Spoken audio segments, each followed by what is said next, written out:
the cloud. Look at that. That's go. Yeah. So welcome all of you who have arrived before and now and are coming in as we go.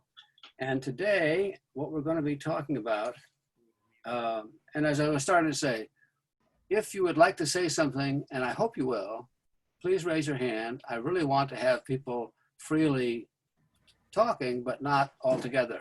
So just I'll call on you as necessary. So we have two documents. By the way, is there anybody who has not seen the two documents that were circulated? That's good. Ron, no? No. Oh, okay. Well, somebody will fill you in after class. I can't, from here, I can't do anything about that. I'm sorry. So I hope that it's sufficiently explanatory that you don't actually have to have the document in front of you. And we'll see how we do with some having it and some not having it. Anyway, the two documents we're going to be working with, one is headed Deuteronomy, and the other is headed, What is Tisha B'Av? So we'll look at the Deuteronomy document first. Now, the first section I picked of it is from a portion called Va'et Hanan. Lahit Hanan is a verb that means plead, but it's almost like beg for an answer. It's a very strong version of asked. It's, won't you please? You know, it's that kind of thing. So to set the scene, we're going to first of all ask the question. It says here, I pleaded. So who is I? Moses. Moses. Who said Moses? Everybody who said Moses is, of course, correct. And that's obvious. The I throughout Deuteronomy is Moses, because Deuteronomy is basically a long, long speech by Moses. And then the question is, what is happening when he makes this plea? Where are they, and what's going on? Somebody just put their hand up and feel free. Yes, Sylvia. They're ready to go into the promised land. They're on the other side and looking. And Right. he sort of waits and says, okay, let's go. He But said, that plea first and then he said, let ultimately he has to say, let you go. Yeah. Because, you know, God does not answer the part of his plea that says, I want to go over. What he answers is, I will allow you to see it. And there's a mountain over here, so come on up the mountain and you can look down. It's interesting, it says that he can look to the west, which makes sense, that's where Israel is, and to the south and to the north. Okay, well, Israel is also south and north, and the east, which is kind of surprising, right? Because why is he looking to the east, you know, when that is maybe not part of what, certainly isn't part of modern day, the state of Israel. So anyone have a thought on that? I haven't really thought a lot about it myself. I have one idea. Yeah, Peter. He wanted to think of where you came from to where you're going or not going. Right. And so certainly it's worthwhile. And by the way, general lesson in life, if you want to move forward, try to recall where you come from. First of all, if you're coming from home, it's a good idea to know how to get back without a GPS. And also, you know, if you go to a parking lot and park your car among 1,000 cars, if you don't notice where you left your car, you're going to have a hard time finding it. So looking back is often a good idea. Carol. I think also you would want to look all around you if you got to a high point for the first time ever. I mean, it's just human nature that you would want to see, get your bearings in each direction. Absolutely. And also, we think of this as happening across the river from the modern state of Israel. But actually, I think 1.5 or 2.5 of the tribes have been settled across the Jordan. And the original promised land included a lot of what is now Jordan and I think Syria. So that we don't think of those as being part of the Israel he wants to enter. But at the moment he's doing this, he already has entered part of what is the promised land. It's just not the full promised land. Anyway, so So he denied, the request is denied. In fact, God doesn't give a reason. He just expresses himself as impatient with this. Enough, just be still. Don't ask me this again. So let's talk a little bit about why Moses is being denied the right to enter, not the right, but his request that he should enter the land. Curious what people think about the reasons for that. Yes, Carol. Isn't it because he hit the rock when he wasn't supposed to? He was supposed to just speak to the rock, and I'll say that never has struck me as a compelling enough reason. Well, Carol, two or three things that can be said about that. First of all, that's exactly what we learn as we're watching the movie, as we're in the actual videotape of what they're doing in the previous three books. Deuteronomy is, of course, Moses retelling the story. And this is one of many places where the story he tells is not the same as the story we watched. If we go to look at the trial transcript of what actually happened, and then we hear this witness, wait a minute, no, it didn't happen. No. Anyway, and on the exact point of why it wasn't fair that when he got water from the rock, God said, because, in fact, his exact words were, have faith in me. yeah, you did not have faith in me, and therefore you will not enter the land. But the first thing he told Moses in that moment of getting water from the rock, it says, take your rod and go and command the rock to issue water. Now, what did he need the rod for? Wouldn't it be, wasn't he, all in the past, that rod had been a magic instrument. He'd used it to turn it into snakes, and he stuck it in the Nile, and it turned into blood. So this rod was, this magic thing he had. Why take it if he's going to talk to the rock? So I think it was deeply unfair. I agree with you. It's not the only time that we think that maybe God hasn't been totally fair, if I may say, without lightning striking me. Lightning is coming later today, I think, so I think I'm safe. Well, What? last week we discussed the fact that Moses had said to the Israelites that the reason that I'm not going is because I didn't have faith in God, and I sent the spies off to look at the promised land, and they came back, and I should have just said, you're going to go. Right, and that also, and that's in fact what it says a couple of chapters earlier at the beginning of Deuteronomy. It says, because you disbelieving Joshua and Caleb and me too, that is, you're all punished, and so am I, basically because you felt you needed to send the spies. But in the original story, the one that was in the evidence, God says to Moses, send for yourself spies. He commands him. So then the question is, well, is that Moses' idea or is that God's idea? And one little hint is, it doesn't say send spies, it says send for yourself spies. So you can read it as God saying, okay, all right, if you want spies, go ahead and send spies. So, again, there's a little bit of injustice at the beginning of our story, at least as I read it. Anyway, so one way to see this, yes, Sylvia. There's another perhaps blasphemous answer or a rationalization.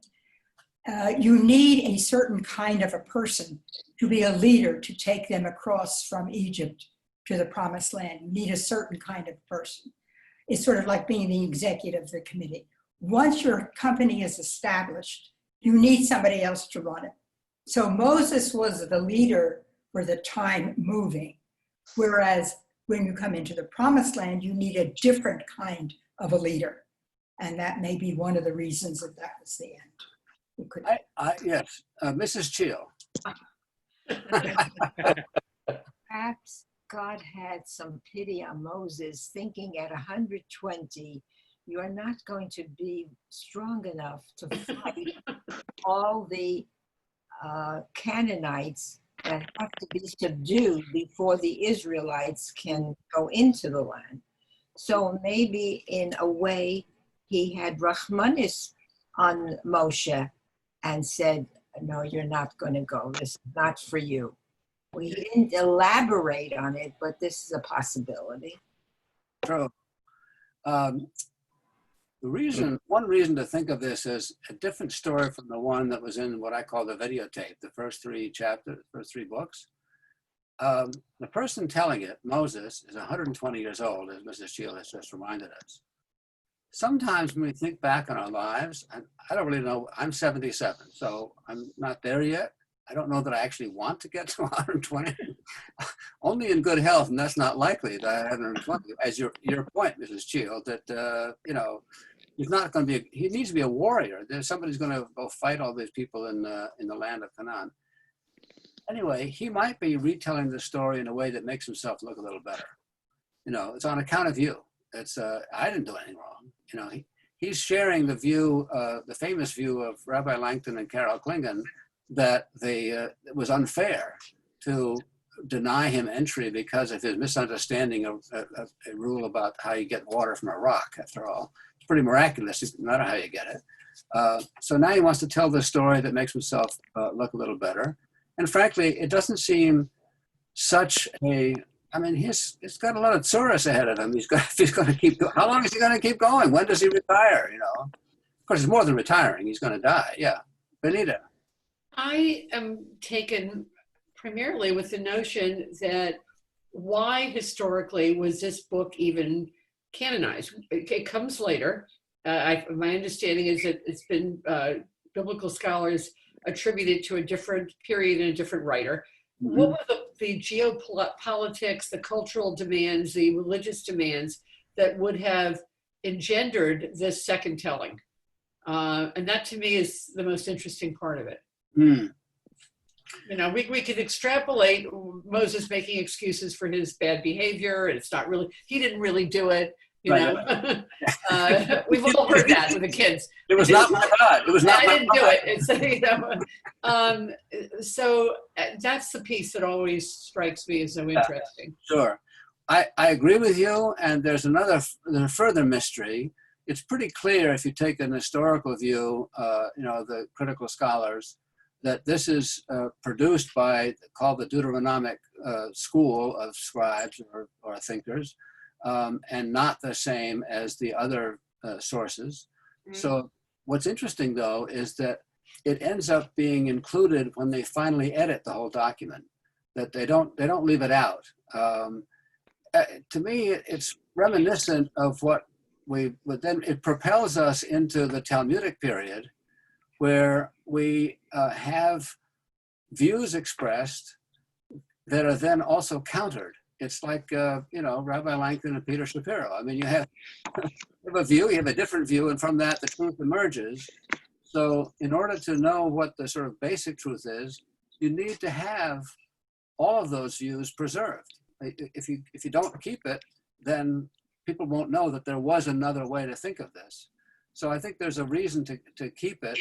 As far as why it was written that way, there are elements of Deuteronomy that reflect the changing role, for example, of Jerusalem, that used to be before the rules in Deuteronomy, before the time of its so-called discovery, which is probably the time of its writing, under the reign of King Josiah, I think.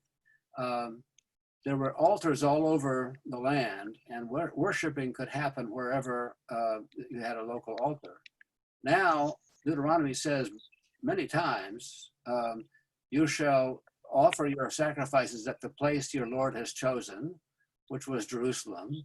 So it's sort of a political document to move the religious experiences and therefore, in effect, the political experiences, because people had to pay money for the service and the priests were all there and so on, to make Jerusalem the center, which it hadn't been until then. So once the king is there, he wants to do that. Mrs. Chio, sorry.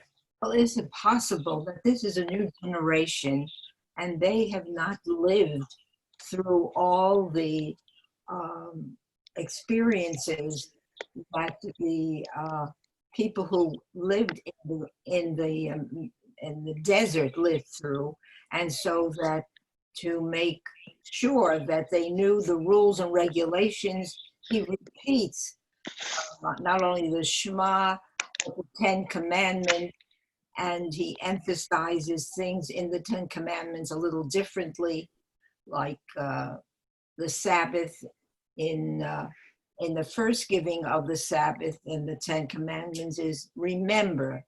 And in this one, it's observe. Right. So he adds different things, and this is a new generation that might need it. And we all know that things have to be repeated a number of times until it becomes a habit. And Absolutely. that's why we need this book, Deuteronomy. Yeah, absolutely. I think that, yes, Peter. At the risk of being put in harem for disagreeing with Janet, Oh, I don't think that you God can't was disagree with looking, me, Peter. Go ahead, sorry. was looking out for Moses when he didn't let him go in. Moses was strong in his eyes. I think he was looking out for the women. Meaning what? And how went it? Well, strong in the eyes means you're still virile. Isn't that the implication? So Well, Peter, you've done better, and we'll hopefully more as we go along. that was my best shot. All right. Well, in that case, we're going to close the book on Deuteronomy and turn to the Shema. So the source sheet I provided on page 2 is headed "The Shema or Is It?" Not all that original, but I thought it would be interesting to take a look at this document. So let us start. First of all, what I'd like to do, because I'm interested to see what happens when we do it, I would like us to recite the Shema together. Okay, you ready to recite the Shema with me? Let's recite it as though we were doing it in shul. How would we recite the Shema? Shema Yisrael, Adonai Eloheinu, Adonai Echad. Now, understandably, some of you did not cover your eyes in doing that because this is kind of like an exercise. And actually, when you study a document, you're not exactly praying it. But I saw that Sylvia reached up immediately, and a few of others did as well. So we're going to come back to why we do that. But let me talk about a few other things first. In most prayer books, oh, Carol, yeah. Some of us didn't recite the second sentence and some of us did, because that's a varying practice by denomination, whether you say it out loud. Right. Yeah, I understand. So we'll come back to that. In most prayer books, and I should have done this for this, but I didn't think of it by the time I got it printed, the Shema is written and the Echad is written a little differently. Mrs. Chio. Well, the end of Shema ends with an ayin, and the end of Echad ends with a daled. Yes. You put those two letters together. In Hebrew means witness, aid. Yes. And it's very interesting. We're a witness. Exactly. It's a hint to, those who understand, as we say, so that it's kind of a secret code built into it, which you don't see on the document here because I didn't enlarge them. But those two letters, ayin and daled, are first word, last word, are increased in size, therefore its importance. Therefore, you can make a Barbara Loop raised hand. Where is she? Barbara Lapp, your hand is raised. Not me. She's trying to get herself straightened out there. I didn't interpret it as a raised hand, but okay. Oh, I see. You've got your raised hand up on the, I see. All right. Well, if that's not intentional, we'll go right on. Anyway, yes, so that to make it witness, because we are witnessing to the oneness of God. We could pause for a moment on what we mean by the oneness of God. The translation here is the Lord is our God, the Lord alone, meaning the only God that, maybe meaning the only God that we worship. It comes in a context with a lot of references to how he'll defeat other gods and the recognition that other peoples have other gods or God. Others view it as meaning that there is nothing but God. That all of this apparent reality that we see is simply because we are existing in a context of the continual creation of the world. Anyway, that's a little mystical, and we'll move on from that. Now, I don't know if any of you had the experience of pronouncing that last echad with a pronounced duh at the end, echad da, that you want to be sure that you are saying that daled forcefully. So first of all, have other people experienced doing that? Does anybody raise your hand if you've seen that happen?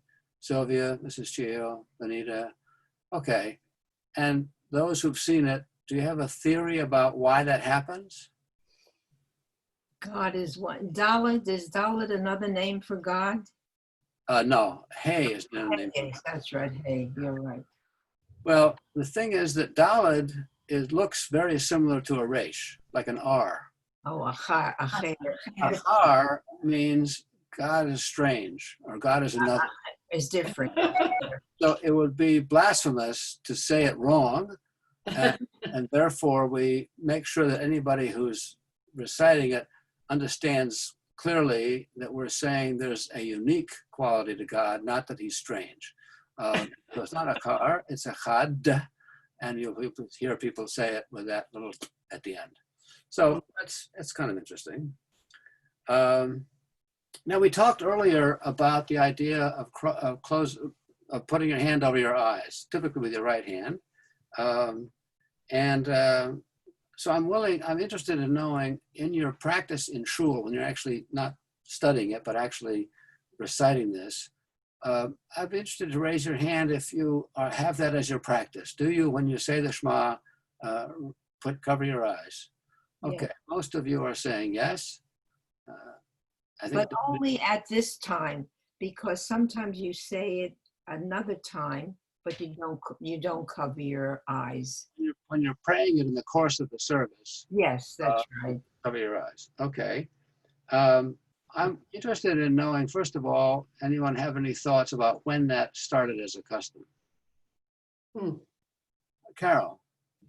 I was just going to say that is not a habit I've had all my life. In the Reform movement, that's come in much more recently. Right. Maybe 20 years that we started to do that. I was looking at David and Judy up in the corner of my screen. We first met at Temple Israel, and that was my first shul after I converted in 1960. Well, I converted in 64, but we joined the shul in 67. So we went to this, a Reform synagogue, very welcoming, very warm, very lovely, and very Reform. So we didn't do a number of the things that I've come to like doing since. But actually, the practice started over 2,000 years ago. It's in the Talmud. There's a reference to students having seen their rabbi do that, and so they began to do that, and it's described as a custom dating all the way back to the time that the Mishnah was being put together. So I was interested. I studied some of this for this class, obviously, and I had not known that. I knew it was a practice, did not know that it had ancient roots. And it's also interesting how they learned to do it. They saw somebody doing it. I would suspect that for most people who had this practice since they were young, they learned the practice not because someone told them, now when this comes up, cover your eyes, this is when you do it. They just watch. They see what's going on, and they're aware of it. Mrs. Chio. I think that you cover your eyes so that you can remove all other, how should we say, things around you, and so that you can really think about what you're saying.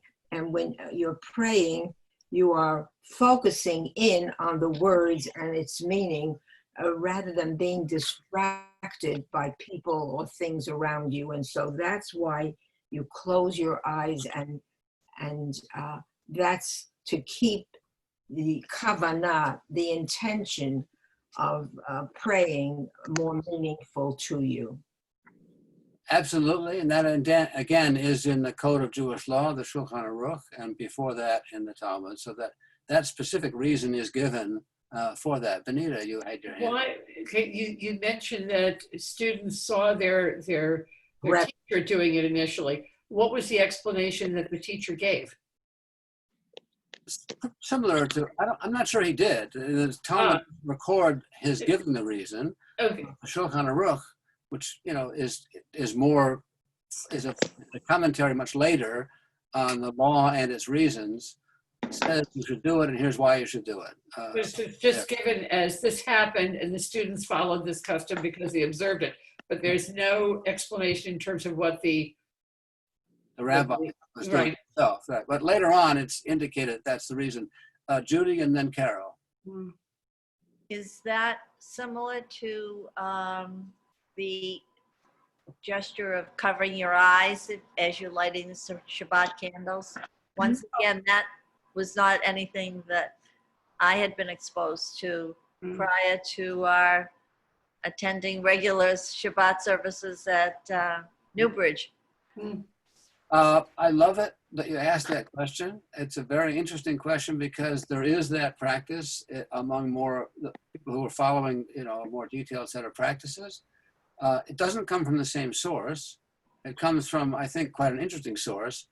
Carol, you had your hand up if you want to jump in, and then I'll come back. Yeah, it didn't have to do with what Judy said, but I remember having a teacher who taught that the reason you covered your eyes during the Shema was not for or was maybe not only for the reason that Janet gave, but that you shouldn't have your eye light on something else like a rock or a chair or something and have any thought that that might be God that you're talking about.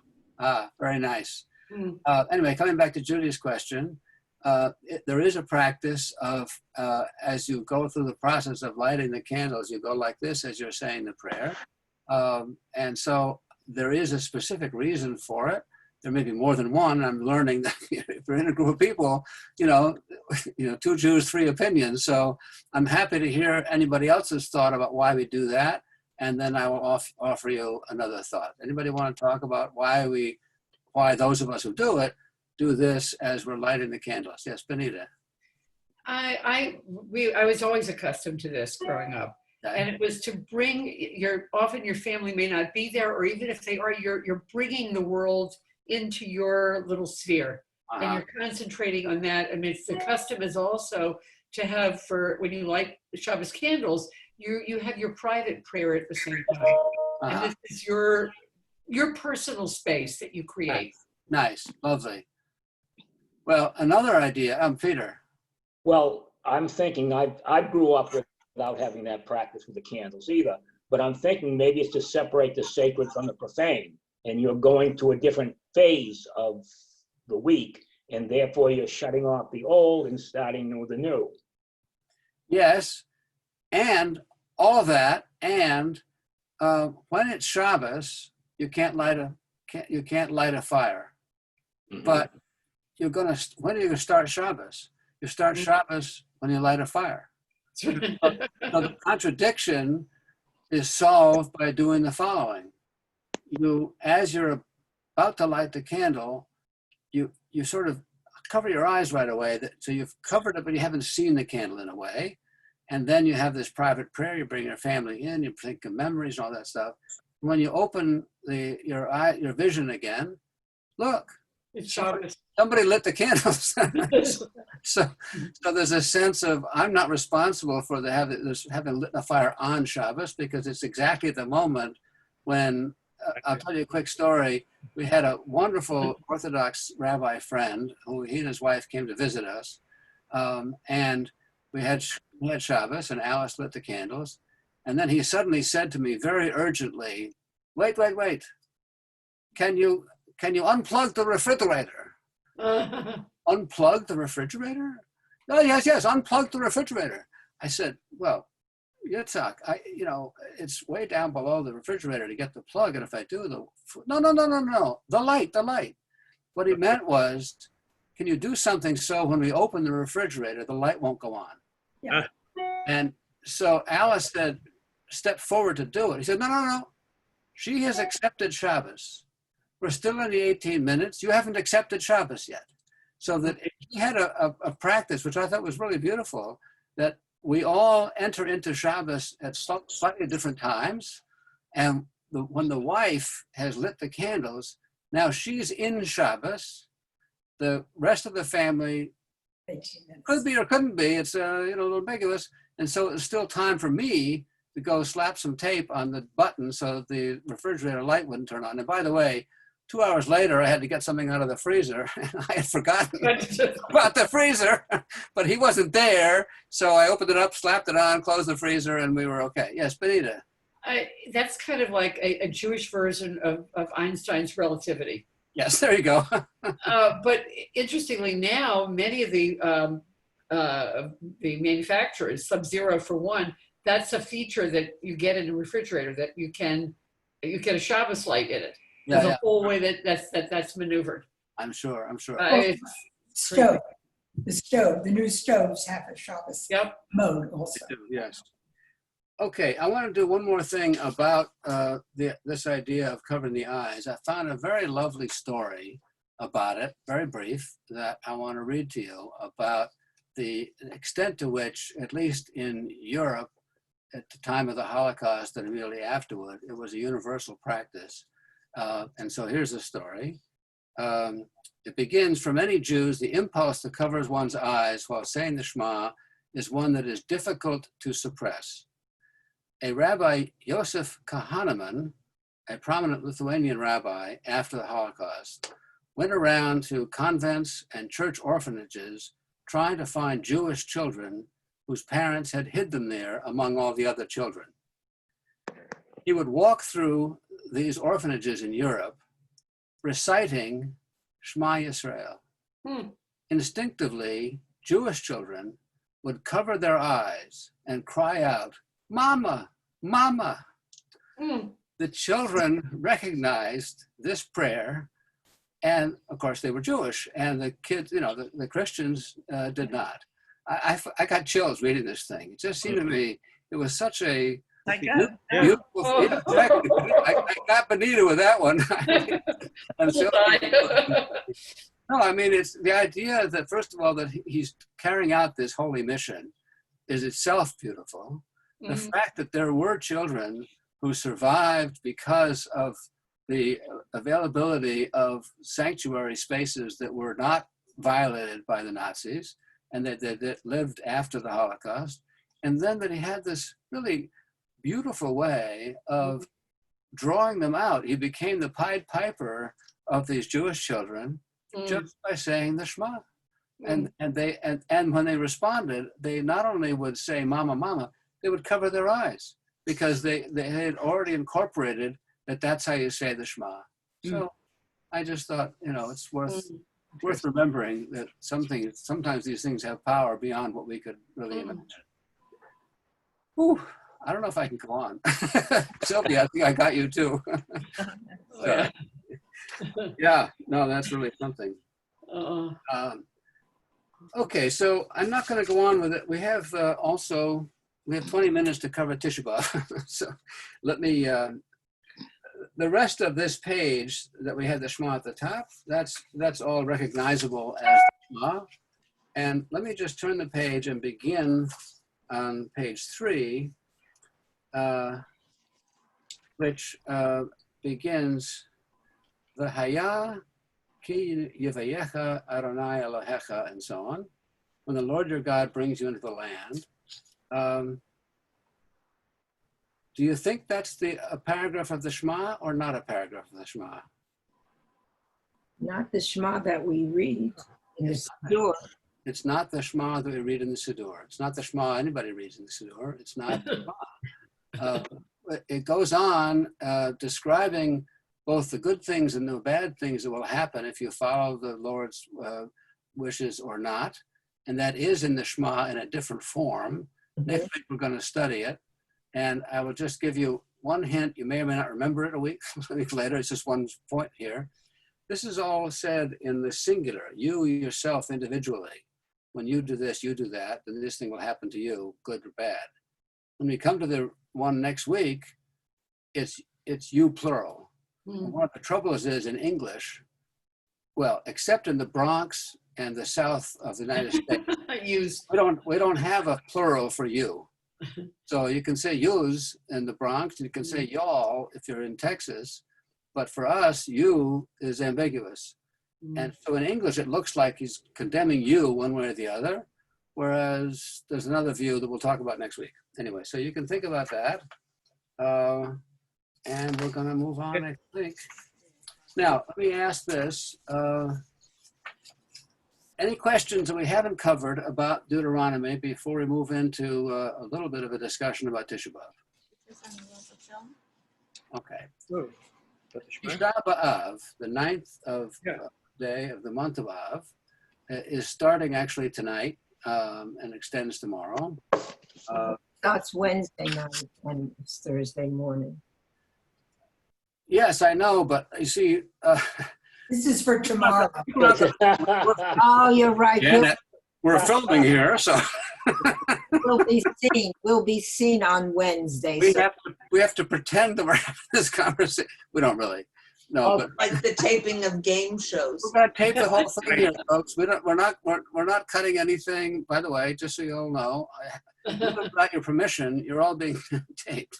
So this is for posterity, or at least tomorrow version of posterity. After that, I don't know what happens to it. Anyway, yeah. So you're quite right, Mrs. Gio. What I meant is the 29th and 30th this year are Tisha B'Av. So the other document I gave you, it just says at the top, what is Tisha B'Av or Tisha B'Av?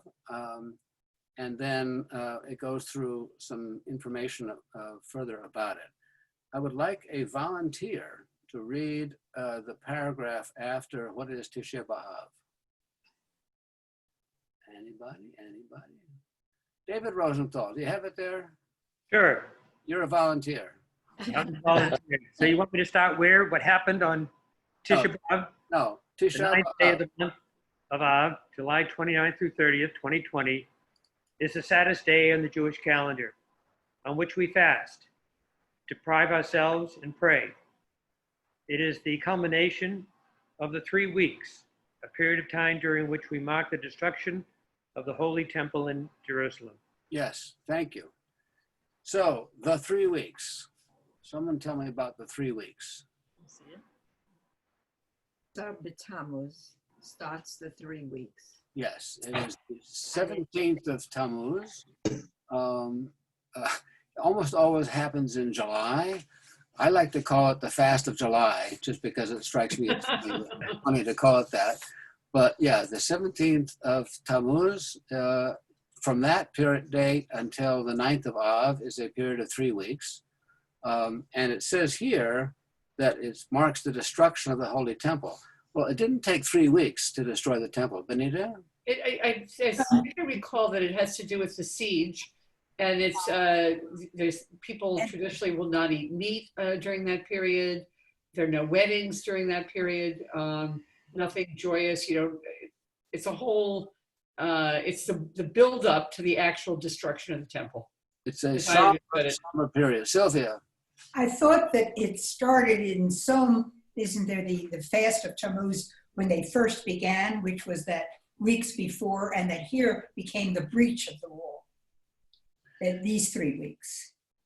Well, the 17th of Tammuz, as I understand it, marks the day, a single day, when the walls of Jerusalem were breached. The Romans finally got through into the city. The city is a big city, and the temple itself is another, another target of the Roman attack. But the first thing they had to do was get inside the city, and there are walls all around the city. So they were working for a long time to either get over them or get through them or tear them down. And on the 17th of Tammuz, they succeeded, and the Roman soldiers then came into the city, whereas before the fighting had all been, shooting things over the walls or whatever they were doing, and now and blocking food supplies so that people were being starved out. Anyway, so the 17th becomes the beginning of the end. It's it marks the destruction of the temple in the sense that now the temple can be destroyed, and then on the 9th of Av, the temple is destroyed. So that's how it begins. But it's not the first tragedy nor the last tragedy suffered by the Jewish people, as we see in this fairly long list. So speaking of the spies, we talked earlier about the spies returning from the Promised Land. The traditional date for that, first of all, is the 9th of Av, And there's a year associated with it, 1313 before the Common Era, when the spies returned and the Israelites didn't believe Caleb and Joshua's report and believed the others, and therefore turned back from their mission to go to the land. And they took 40 years when they could have done it in a few weeks. Now let's take a look at that date, 1313 before the Common Era. How likely is it that we know actually historically that was the date? Anybody who feels that's very likely, we're going to outvote you, and we're going to outvote you and tell you, no, you're wrong. It's not very likely. Very unlikely. It's not that it's, you're outvoted. It's not that it's impossible, but it's, there's a difference between memory and history. And memory is a way of recording and sort of celebrating and recognizing things. Historians look for things like archaeological evidence and written records and things of that kind, of which there are none about this. So 1313, okay, maybe that's where 13 becomes an unlucky number. Yeah. You can make things up. I just made this up. I just saw it and said 1313 is doubly unlucky. Nah. And similarly, 423 gets more closer to an historical period where there could be records that the Babylonians burned the temple. We know that happened. That's a physical thing that did happen. There was a Babylonian exile, and it happened at this time. And then, of course, in 70, by this point, we have Josephus. We have all sorts of indications that that's the correct date for the fall into the Romans, as well as these subsequent ones. At least, all of the rest of the subsequent ones are historical. So I think it's just useful to remember the difference between history and legend. Mrs. Chio. I thought that the first temple was 586. I may be wrong, I've never seen 423 as the first temple. I don't know how to check that. Well, you have a rabbi here who can check it for you. I'm glad to check it. I think you're talking about the banishment, that the Assyrians conquered Jerusalem, conquered Israel, and banished, separated out 10 of the tribes, which never heard from again. They overwhelmed the country. They were banished to wherever the Assyrians were in charge, and they came back 50 years later. And then, but the point is that the Babylonians themselves later, 423, burned the temple, as opposed to the banishment of the Israelites. I think I owe this group some research for which we don't have time to do in real time, and they've raised a very excellent point, and I will find out, and then I will tell you. And in fact, now this is one of the first teasers for next Tuesday. Keep this time on your calendar for next Tuesday, and you'll have the answer. David. Well, 1313 BCE is 3,333 years ago. So if we think of the Jewish history of this being 5,800, so forth, how does that fit into the whole history of the Jews since the Garden of Eden? Well, let us say, how do we know the date of the Garden of Eden? We don't, folks.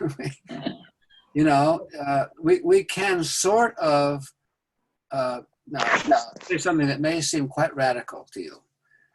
The question of the entire Exodus story is either legend or history. It may be some combination, but from the standpoint of how you date things and know they happened, you tend to look for evidence, like contemporaneous records, archaeology, so on. And just probability that something like 3 million people would all get up and leave a country in the space of one night. It's not that it's impossible. In the Rwandan genocide, there was a time when 1 million people had to leave Rwanda, and the Hutus and the Tutsis were having their war, and that happened over a space of a week. So it's not like it's impossible. My point to you is, it's important that we think of ourselves as having been in Egypt and having been slaves and having been freed and having gotten a God who takes us out and takes care of us and makes us special, and we are special. All of that I completely subscribe to. Did it happen as a, if there were a videographer there, could he have taken a video? I'm a skeptic about that. I don't know that it happened, and certainly don't know when it happened. And therefore, the things that happen after that are also really undateable. So this 1313, yeah, Benita, I'm bothering you. I'm sorry. No, I agree with you completely, but it seems to me that this, for the people who drill down deeply into this, it's kind of like social carbon dating, because you look for some landmark or some event that, whether it's found in the tombs in Egypt or the writings of this and that, and they stitch it together. Yep. But I subscribe to your view completely, but they look for this carbon dating, just like you would to. Yeah. No, exactly. And the rocks. Yeah. For the Egyptians to lose 3 million slaves and have zero report in any of their very carefully preserved writings from as far back as you can go, clearly long before this, and it not appearing anywhere. There's a brief reference to the Habirus that appears in one stele, and the Habiru might have been Hebrew, and it might have been, but that's not about their leaving, it's about their coming to Egypt in the first place. Anyway, the question, even what was Egypt? We were talking earlier about how we think of Israel as being now the state of Israel, but at the time, the land of Canaan was a much broader concept. Egypt was control of that whole area. And I did learn of a view of this once, that the Israelites who were living in the land of Canaan were serfs having to send their some part of their produce back to Egypt. And in that sense, they were slaves of Egypt. They just weren't located in the current modern day Egypt. And there came a time when they threw off that responsibility and fought with the Egyptians and won their freedom. And that may be the event that gets built into the origin story. Like we have an origin story about George Washington and the cherry tree. It means he was a person of honor who didn't tell a lie. And we care about that, and we make it a story that every child can remember by talking about, I cannot tell a lie, Father, I chopped down the tree. But, we got no pictures. We don't know. We don't think he chopped down a tree.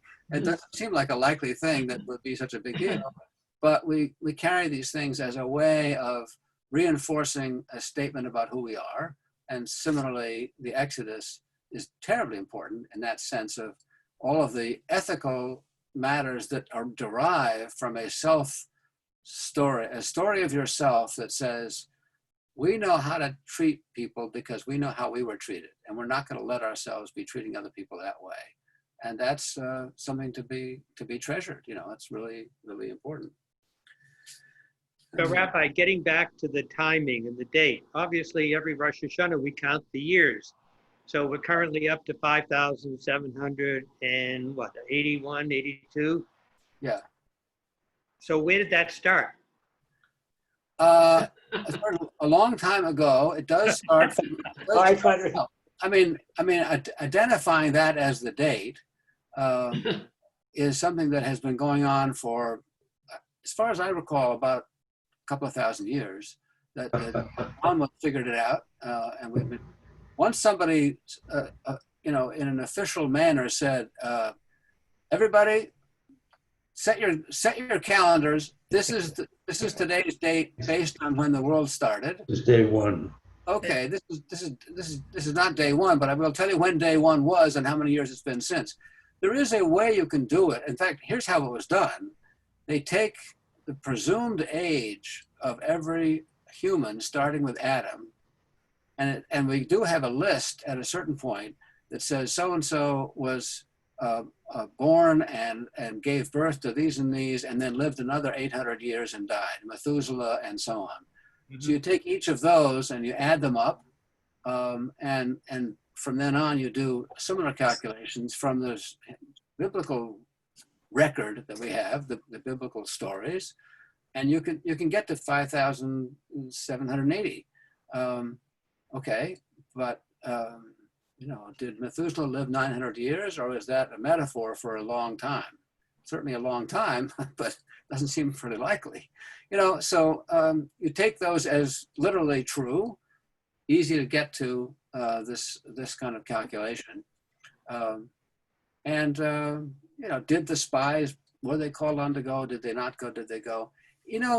I think what's centrally important here is it doesn't matter. What matters is that these are stories that we have taken to heart. We've lived with them. We've learned them as children. Well, I learned them as a little older child, but we've learned them as children. And they've been part of our DNA. They're part of who we are. And so they have tremendous authority, even though the truth, historical truth of them is, I would call it, I'll tell you one more legal thing, and then it's almost to, 3 o'clock? Wow. In Scotland, there are 3 possible verdicts. Here we have 2, guilty, not guilty. In Scotland, the legal system there has a 3rd option for the jury, not proven. And I think that's really smart, not to get political, but the Mueller report basically said not proven. It didn't say not guilty, it just said not proven. And I think that being able to say about this, well, did it happen? Did it not happen? It's too binary a choice. It's not just happened, didn't happen. It's happened, didn't happen, maybe didn't happen, or maybe happened. That 3rd one occupies a great deal of that field because, maybe, and there's certainly a lot of people who have thought for a long time that it happened. So that itself has a certain weight to say, if so many people thought it happened, it probably happened. Yeah, okay. And that's why I say ultimately it doesn't matter, because you built an entire religion around a story, and the religion has tremendous strength and staying power. A friend of mine says about Judaism, I think this has legs. But I think so too, and therefore it by no means takes away from that power that an archaeologist might come along and say, "Ha! I can't prove it." Okay, fine, it's your fault. You should go look harder. Look harder. All right. Any final thoughts, questions, and so on before I remember to stop recording? Only thank you. Judy. Yes. Thank you. I did have one comment, Sure. and I haven't stopped thinking about it since you told the little story about the rabbi and the children who were recognized. Many of us, I think, saw the film My Name is Sarah this week, and in that film, the young girl who is Jewish but is hiding her identity, and one of the scenes is she's asked to go to church service, and during the service they do some of the ritual part of a Catholic mass, and she participated, and it turns out later that it was something that apparently was common to teach children, the Jewish children, the actual activity of the mass, so that if indeed they were ever in a situation where they were really threatened, their safety was threatened, they could fit into the community. Mm-hmm. So in some ways, I've been thinking about how with kids you can do that kind of thing. They learn and they can bring it forth when it's very important to do that. Mm-hmm. But I couldn't stop thinking about it, and I have the same feeling that you all did as you told your story. Yeah. Peter. It raises the question of, did the church let them go? Wasn't there that story in Italy where the young boy was taken in the church, and the church would not let him go, which is the other tragedy of all of this. I can't think. I It's can't think of the name. Mortara is the name. Oh, Torah, that's, yeah. And that's a different time. It wasn't. It's a different time, but it's the same idea. Then. Same idea, yeah. But that was a child who the maid had actually performed with a priest. I think it performed a baptism, and once they had been baptized in the church, the feeling was that they had rescued this child from perdition by, his soul was now going to last forever. And therefore it would be disservice to him to turn him back to be, or maybe they couldn't or something. And that became an international incident. So that happened as well. And, the Archbishop of Paris was Jewish. That he was Lustiger. Yeah, raised in the Catholic Church and became a leading figure there, but, he was one of these kids. Okay, well, I know that we could go on forever. And a great joy. Lovely to see you. Very good. Thank you so much. We will see you next. The rest of the world will see us tomorrow. When I say world, I mean our world that we're in. Right. And next week we'll meet on Tuesday, and the rest of the world will see us on Wednesday next week. Perfect. Thank you. Thank you. Bye, everybody. When do I stop recording? After I leave or before I leave? Thank you. We'll leave it to David. I stop now. Okay. Still recording.